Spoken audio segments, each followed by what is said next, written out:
"Teach me how to be happy," he said once, like it was a joke. It wasn't.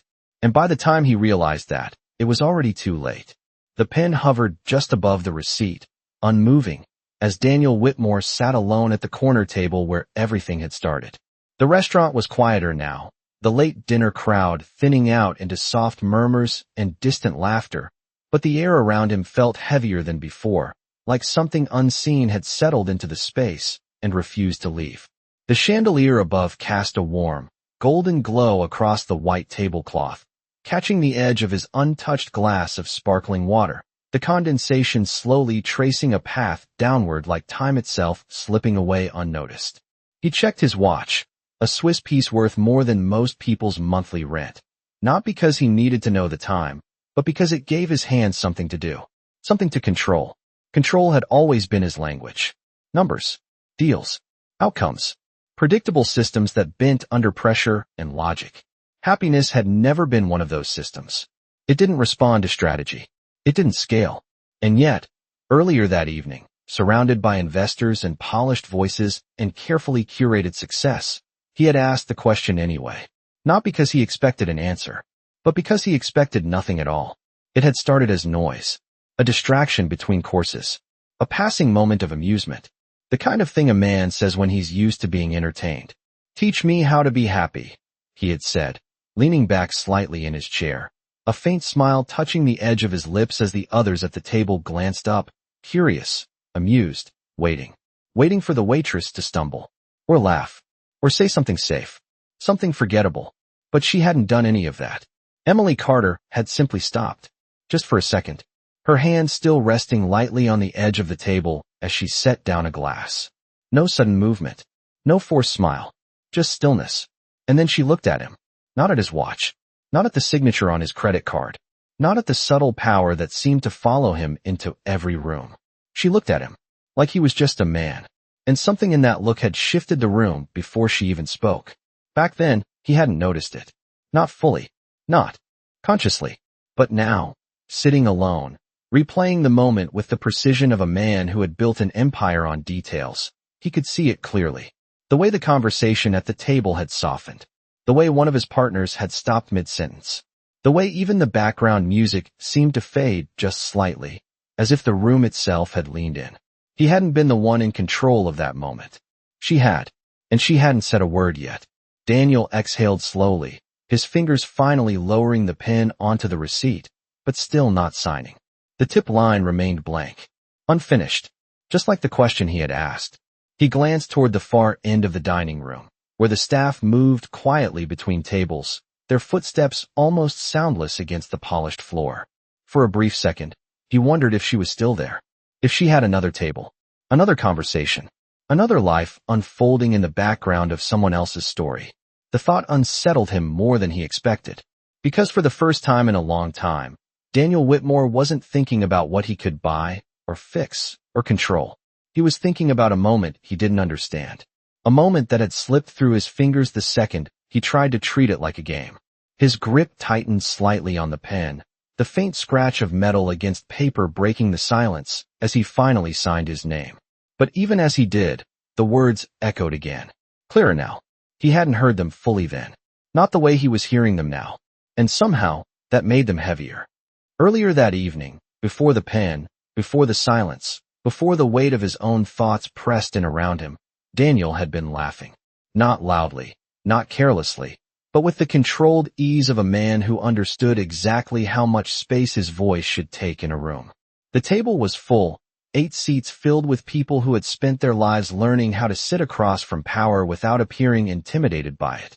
Crystal glasses caught the light, reflections dancing across polished silverware, and the low hum of conversation carried numbers that sounded like possibilities rather than risks. Someone was explaining a deal. Another was nodding, already calculating the outcome. Daniel listened, but only halfway. His attention moved differently than theirs. Faster, sharper, always scanning for leverage, for angles, for the subtle shifts that revealed more than words ever could. He did not need to dominate the conversation. He only needed to redirect it when it mattered. And it always mattered eventually. A glass was refilled. A plate was cleared. The rhythm of service continued around them like a quiet system that never failed. Emily moved through it without drawing attention, her steps measured, her posture straight, her expression neutral in a way that did not invite questions. She had already passed their table twice before Daniel noticed her. Not because she stood out, but because she did not try to. And that, in a room built on being seen, was unusual. The third time she approached, she placed a fresh glass beside him with steady hands, the kind that did not rush even when the room was full. Daniel glanced up briefly, just enough to register her presence, and then back to the conversation. But something in that moment lingered, not in a way he could define, just a small interruption in a pattern he was used to controlling. The conversation shifted again. Laughter followed a comment about work hours, about pressure, about the cost of success that everyone at the table pretended to understand but rarely questioned. Someone joked about burnout. Another dismissed it. Daniel leaned back slightly, letting the chair carry his weight, his eyes scanning the table with quiet calculation. He knew what they expected from him. Confidence. Certainty. A sense that nothing truly unsettled him. And most of the time, they were right. But there were moments, rare and brief, when something slipped through. Not doubt. Not weakness. Just something unfinished. He picked up his glass, letting the cold surface rest against his fingertips, and spoke without fully planning to. Teach me how to be happy. The words landed lightly, almost playfully, and for a second the table reacted exactly as he expected. A few smiles. A quiet chuckle. Someone raised an eyebrow, unsure if it was a joke or a test. It was both. It always was. He was not asking for an answer. He was setting a stage, waiting to see how someone would respond when the question itself carried no real intention behind it. His gaze shifted, not to anyone at the table, but to the one person who had not reacted at all. Emily had paused, just slightly. The movement was so small it could have been missed if he had not been looking for something to break the pattern. Her hand rested near the edge of the table, fingers relaxed, her shoulders steady, her breathing even. No hesitation, no visible discomfort, just stillness. And then she looked at him. Not quickly, not cautiously, directly, as if the question had not been a performance, as if it had been real. The laughter around the table softened without anyone noticing why. A fork hovered in the air. A sentence stopped halfway through. Daniel felt it then, the shift he could not immediately control. Not dramatic, not obvious, just enough to register. Enough to make him hold his own gaze a second longer than usual. She did not smile. She did not apologize. She did not deflect. She simply stood there, meeting his question with a kind of quiet attention that made it feel heavier than he intended. And for the first time that evening, Daniel Whitmore realized that whatever came next was not going to follow his rules. No one spoke first. The silence did not fall all at once.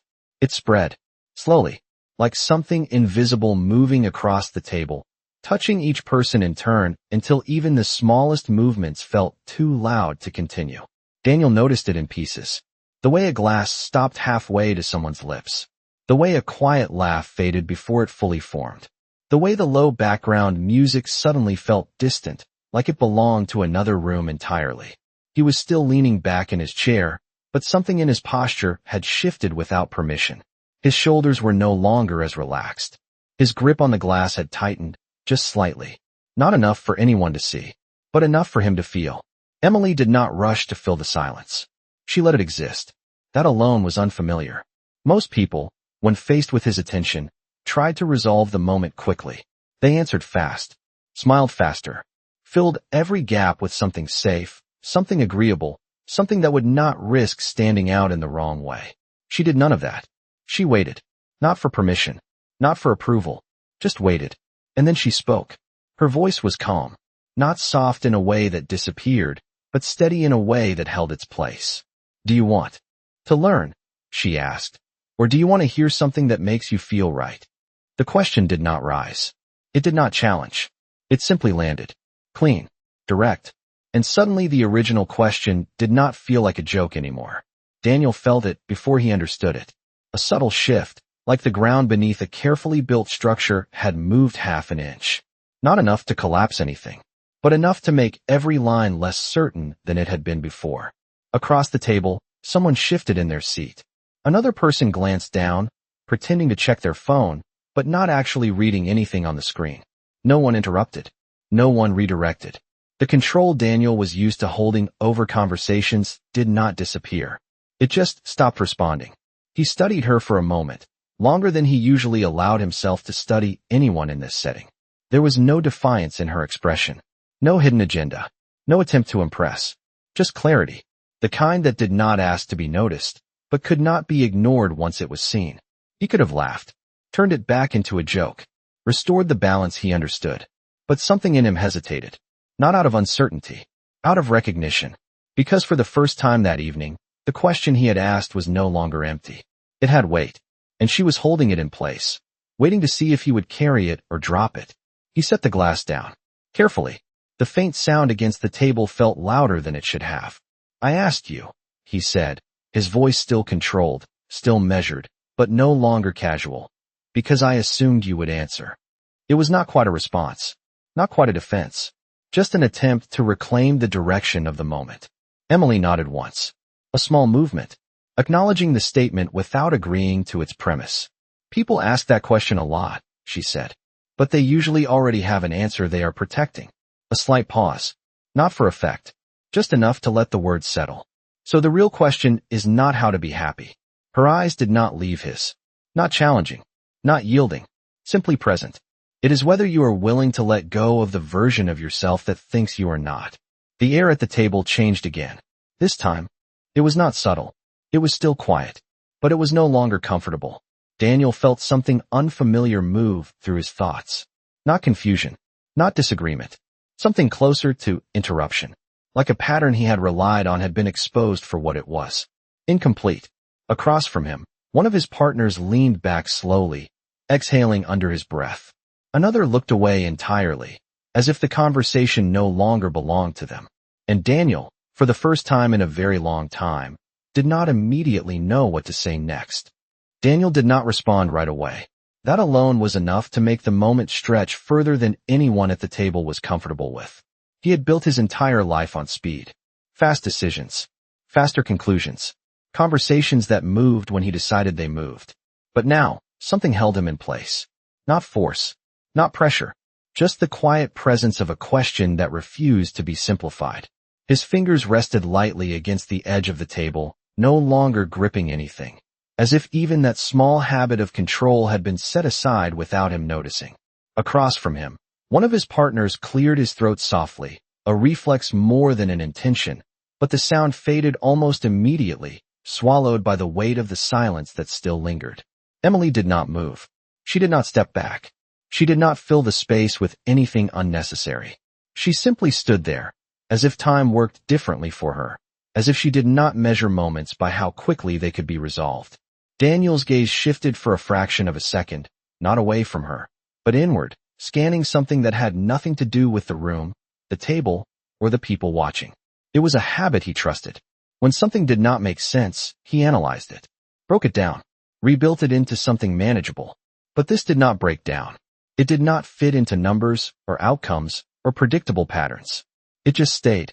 "You are assuming," he said finally, his voice quieter now, not lacking authority, but no longer carrying the same effortless certainty, "that I believe I am not happy." It was a careful statement, not defensive, not fully open, just enough to test the ground again. Emily nodded once, the same small, precise movement as before. "No," she replied. "I am assuming you asked." The question in a room full of people who expect you to already know the answer. The words did not land sharply. They settled, and somehow, that made them harder to move past. Daniel leaned back slightly again, but this time the motion felt different. Not controlled, not intentional, more like a shift in balance he had not planned for. Around him, the table remained still. No one interrupted. No one redirected. The conversation that had once filled the space with confidence and momentum was gone, replaced by something quieter, something more aware. A man to Daniel's left adjusted his cufflinks slowly, eyes fixed downward. Another took a sip of water, but his hand trembled just enough to make the glass touch the rim of the table with a soft, uneven sound. No one was looking at Daniel now. Not directly, but everyone was listening. He noticed that, and for the first time, it did not feel like control. It felt like exposure. He exhaled slowly, his breath measured, steady, but deeper than before. "So what would you say," he asked, choosing his words with more care than he had earlier, "to someone who already has everything people associate with happiness?" The question was different now. Not a performance. Not a test. It carried weight. Real weight. Emily's expression did not change, but something in her eyes softened, not with sympathy, not with pity, but with recognition. "I would say," she answered, her voice even, grounded, "that having everything is not the same as noticing anything." A slight pause followed, not dramatic, just enough to let the meaning unfold on its own. Most people spend their lives building a version of happiness they can show. Very few spend time recognizing the parts of it that cannot be seen. Daniel felt that one differently. Not like an interruption, more like something that had always been there, just outside of his focus, suddenly coming into view. He glanced down at the table, at the clean lines, the perfect arrangement, the reflection of light across surfaces that had been designed to impress. Everything was exactly where it should be, exactly as expected. And yet, for a brief second, it felt distant, like something he had been looking at for years without actually seeing it. He lifted his eyes again, meeting hers, and this time there was no trace of the earlier amusement. No edge of superiority, just attention, real attention. And Emily, standing there in a simple uniform, surrounded by people who had spent their lives chasing more, held that attention without effort, without asking for it, without even acknowledging that it had been given. And in that moment, the balance of the room had fully shifted. Not loudly, not dramatically, but completely. The room did not return to what it was before. That was the first thing Daniel noticed. Even as small movements resumed, even as someone quietly adjusted their chair or reached for a glass, the atmosphere had shifted into something that could not be undone. Conversations did not pick back up. They hovered, hesitated, as if everyone was waiting to see what he would do next. And for the first time in a long time, Daniel Whitmore was not certain what that should be. He had spent years mastering moments like this. Reading rooms, redirecting tension, turning uncertainty into advantage. But this was different. There was nothing to negotiate, nothing to win, only something to understand. His gaze moved briefly across the table, taking in the people who had followed him through deals, through risks, through decisions that had shaped entire industries. They were all still there, still composed, still successful, but something in their expressions had softened. Not toward him, toward the moment itself. As if they, too, had felt something shift beneath the surface of what they thought they understood. Daniel looked back at Emily. She had not changed her posture, had not stepped forward or back, had not tried to take control of what she had created. She simply remained present, as if her role in the moment had already been fulfilled the second she spoke. That unsettled him more than anything else, because it meant she had not been trying to prove anything. She had not been trying to influence him. She had simply answered, and somehow, that answer had done more than any argument ever could. He leaned forward slightly now, resting his forearms on the table, a posture that would have surprised anyone who knew him well. It was not a position of dominance. It was closer to engagement, real engagement. "If that is true," he said slowly, choosing each word with care, "then why do people spend so much time chasing more?"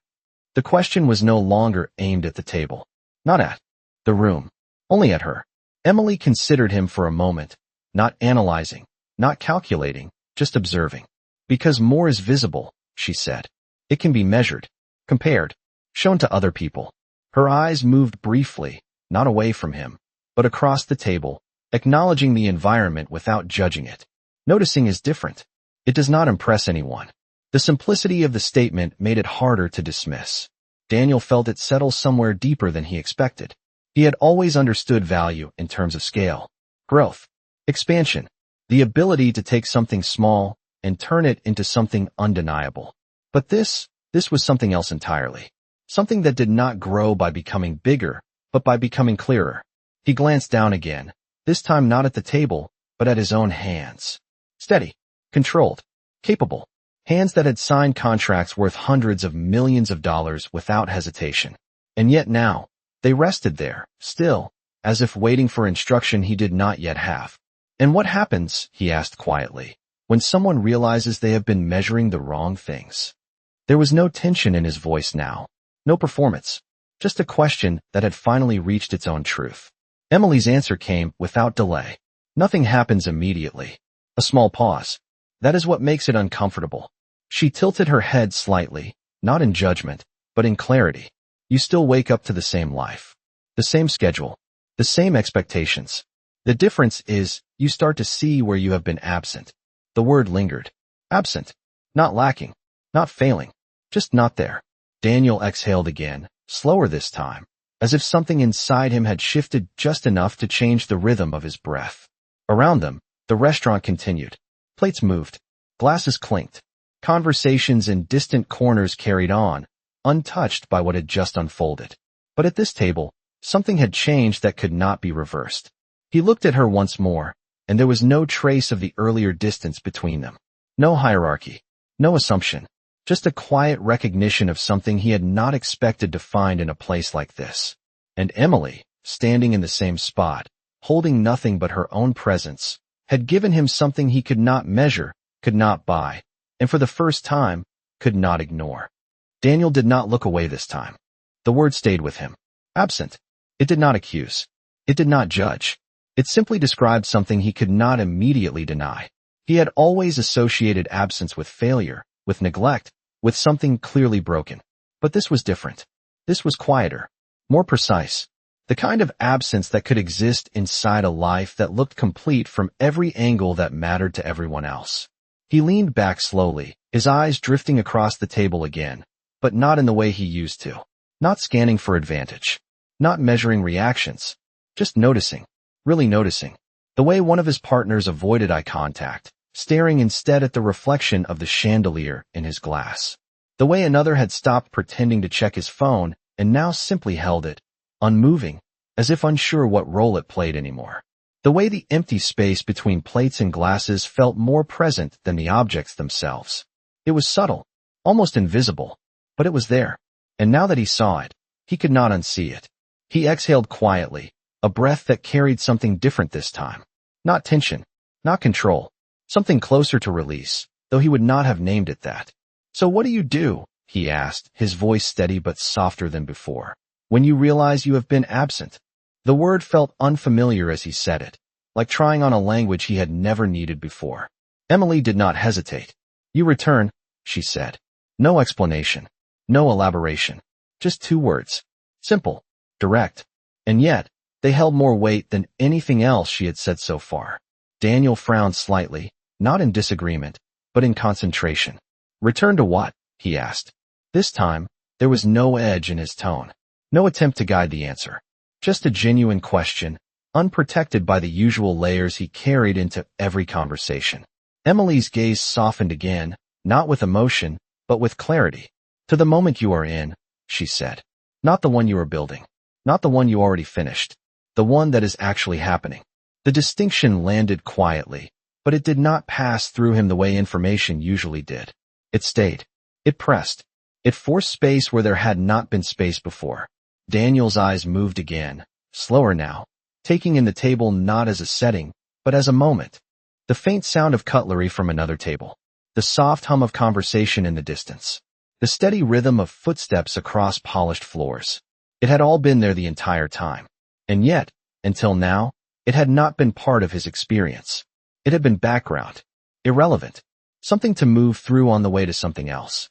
He let that realization settle without trying to correct it. Without trying to turn it into a conclusion. For once, he did not need a conclusion. Across from him, one of his partners shifted slightly, finally looking up, his expression uncertain, as if he had just become aware of the same thing at the same time. No one spoke. Not because they were waiting, but because there was nothing to interrupt. Daniel looked back at Emily, and for the first time since she had approached the table, there was no question behind his gaze. No test. No expectation. Just recognition. And if someone does not know how to do that anymore, he asked quietly. The question was different from the others. Not searching for an answer. Searching for direction.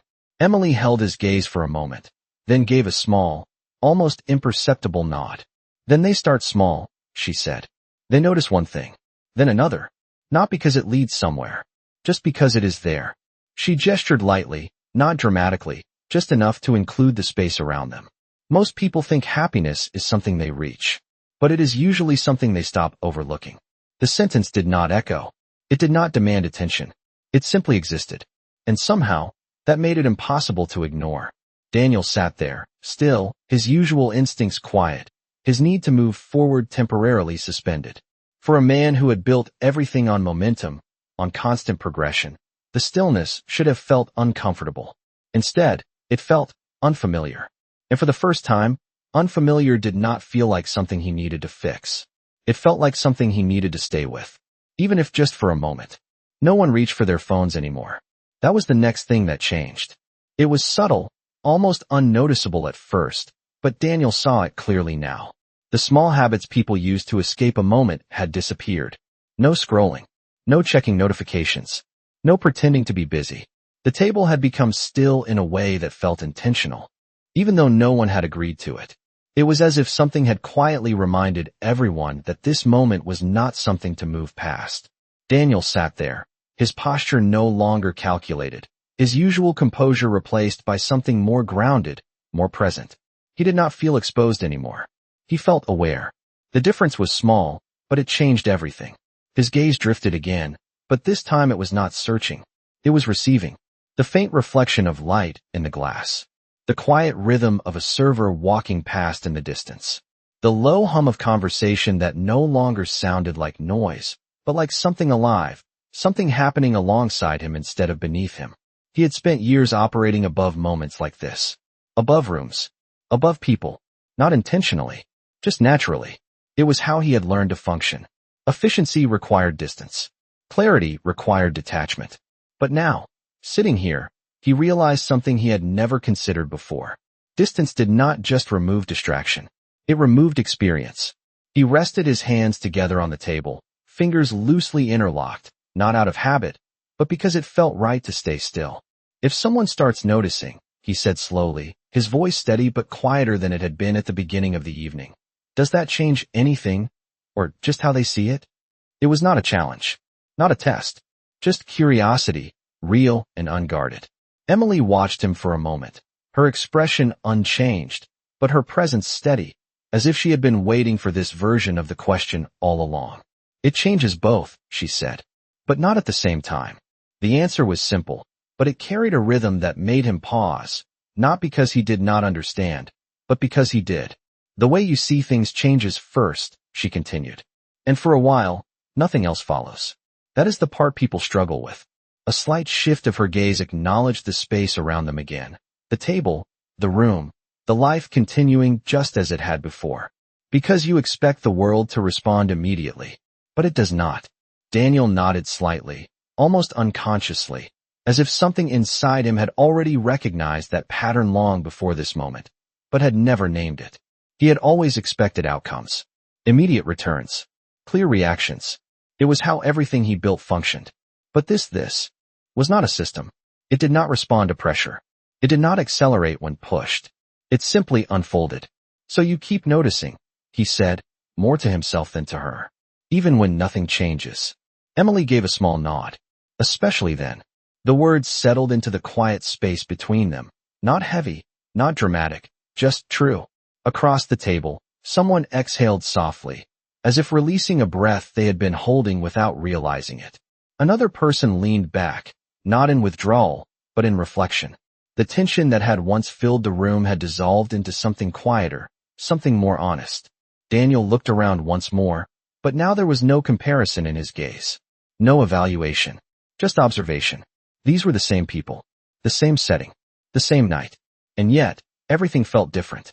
Not because anything had changed on the outside, but because something had shifted inside him, just enough to alter the way everything else appeared. He looked back at Emily, and for a brief second, there was something almost like gratitude in his expression. Not expressed. Not spoken. Just present. And what if someone forgets again? He asked, the question softer now, less urgent, more human. Emily did not hesitate. They will, she said. No judgment. No hesitation. Just certainty. A small pause followed, then she added, that is why noticing is not something you achieve. It is something you return to. Daniel let that settle without trying to respond immediately. The idea did not feel like a solution. It felt like a practice. Something ongoing. Something without a final point. And for someone who had spent his entire life reaching for outcomes, that should have felt incomplete. Instead, it felt honest. He leaned back slightly, not to create distance, but to take in the moment fully, without trying to shape it into anything else. And for the first time that evening, Daniel Whitmore was not thinking about what came next. He was simply there. The moment did not end with a conclusion. It did not resolve itself into something clean or final. Instead, it lingered, stretching quietly into the space between breaths, between glances, between the small movements that slowly returned to the table. A fork was lifted. A glass was adjusted. Someone shifted in their seat, not to escape, but to settle back into themselves. The room began to move again, but differently now, as if everything had been recalibrated by something no one could quite name. Daniel remained still for a few seconds longer than necessary, not because he did not know how to move forward, but because for once, he did not feel the need to. The urge to control the next moment, to shape it, to direct it toward a specific outcome, was gone. Not permanently, not completely, but enough to create space. Real space. He glanced down at the table again, but this time he noticed details he would have dismissed earlier. The faint ring left by condensation on the glass. The subtle texture of the linen beneath his fingertips. The quiet way the light shifted as someone walked past behind him. None of it was extraordinary, and yet, none of it felt empty. Across from him, one of his partners finally spoke, his voice softer than it had been all evening. Not trying to restart the conversation, just acknowledging it. That was unexpected. No one laughed. No one dismissed it. The statement hung there, simple and honest. Daniel did not respond right away. He was not ignoring it. He was just not rushing to fill it. That alone made the others glance at him briefly, as if recalibrating their own expectations of who he was in this moment. He had always been the one to define the tone, to set the direction. Now, he was allowing the moment to exist without shaping it. And somehow, that changed how everyone else existed within it too.